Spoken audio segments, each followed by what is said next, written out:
Hello viewers, আসসালামু আলাইকুম। Welcome back to my channel.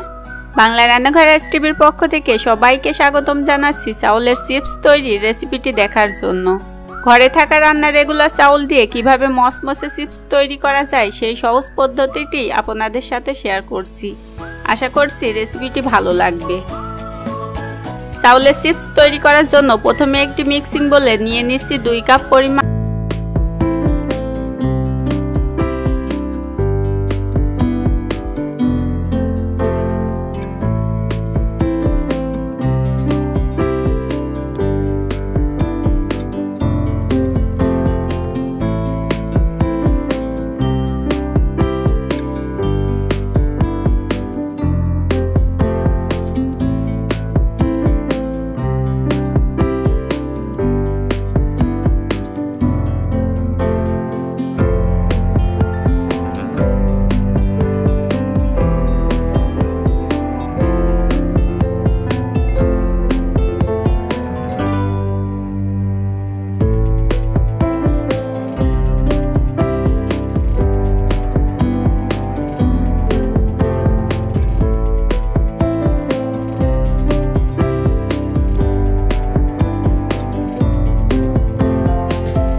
সবগুলো রোল আমি বানিয়ে নিয়েছি। এখন এগুলোকে সিদ্ধ করে নেব।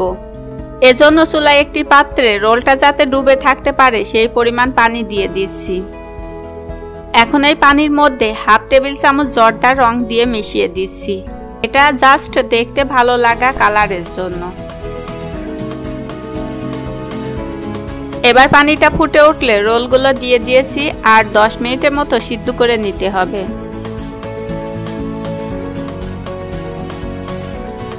10 মিনিটের মতো সিদ্ধ করে নেওয়ার পর রোলগুলো এখন তুলে নিচ্ছি। রোলগুলো এখন আমি ঠান্ডা পানি দিয়ে ধুয়ে নিচ্ছি। ধুয়ে নেওয়া হয়ে গেছে। এখন আমি 2-3 ঘন্টার জন্য নরমাল ফ্রিজে রেখে দেব। প্রায় 3 ঘন্টা পর রোলগুলো ফ্রিজ থেকে বের করে নিয়েছি। এখন এগুলো কেটে নেব। রোলগুলো কেটে নেওয়ার জন্য বটিতে সামান্য তেল মাখিয়ে নিচ্ছি, এতে করে কাটতে সুবিধা হবে। এখন আমি একটা রোল নিয়ে পাতলা করে কেটে নেব। আর ফ্রিজে রাখার ফলে রোলগুলো শক্ত হয়ে গেছে আর পাতলা করে কেটে নিতে সুবিধা হচ্ছে।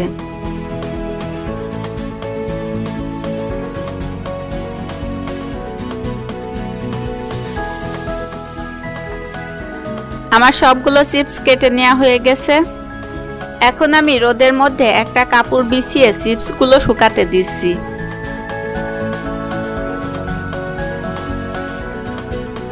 চিপসগুলো আমি শুকিয়ে নিয়েছি আর এই চিপসগুলো আপনারা বয়ামে ভরে অনেক দিন সংরক্ষণ করেও রাখতে পারেন।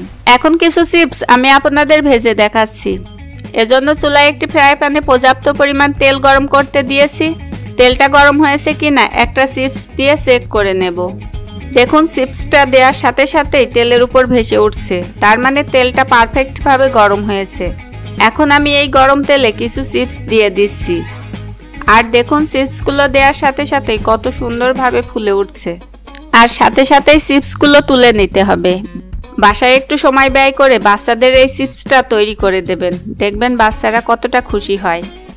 আর নিজে হাতে তৈরি করা জিনিসের স্বাদটাই ভিন্ন হয়। আর ভেজে নেওয়ার পর দেখুন চিপসগুলো দেখতে কত সুন্দর লাগছে। এটা দেখতে যেমন সুন্দর, খেতেও তেমনি খুবই টেস্টি। আর দেখুন কতটা মসমসে হয়েছে। হবু রেসিপিটি ফলো করে অবশ্যই বাসায় এভাবে ট্রাই করতে পারেন।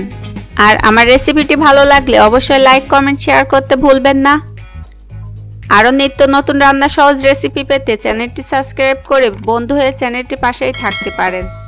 ভিডিওটি দেখার জন্য সবাইকে অসংখ্য ধন্যবাদ। আমার পরবর্তী ভিডিও দেখার আমন্ত্রণ জানিয়ে এখানেই বিদায় নিচ্ছি।